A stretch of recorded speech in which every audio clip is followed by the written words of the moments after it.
Alam mo ba na hindi pwedeng lamigin ang mga newborn baby? By the way, my name is Iris and I am your cute nurse. Maapektuhan kasi ang kanilang timbang at ang kanilang paghinga. Pero alam mo ba kung bakit? Hindi pa kasi fully developed ang kakayahan ng newborn na kontrolin ang temperatura ng katawan nila. Kaya, mas mabilis sila mawala ng init kumpara sa mga matatanda. Kapag nilalamig kasi si baby, ginagamit niya ang kanyang mga fats o kanyang mga fat reserve or mga nakastored na fats para mapanatiling mainit ang katawan ni baby. At dahil dito, mas mabilis sila mag-consume ng energy at pwedeng bumaba ang timbang nila.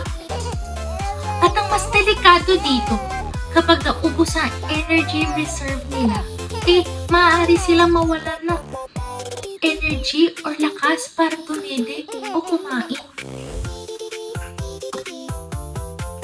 At kapag hindi na sapat ang energy nila, ay maaaring bumaba rin ang kanilang blood sugar at mahirapan silang huminga.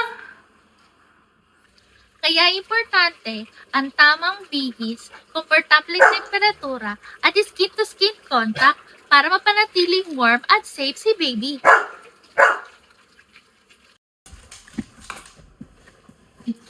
Follow for more para sa mas marami pang baby care tips para sa mga parents.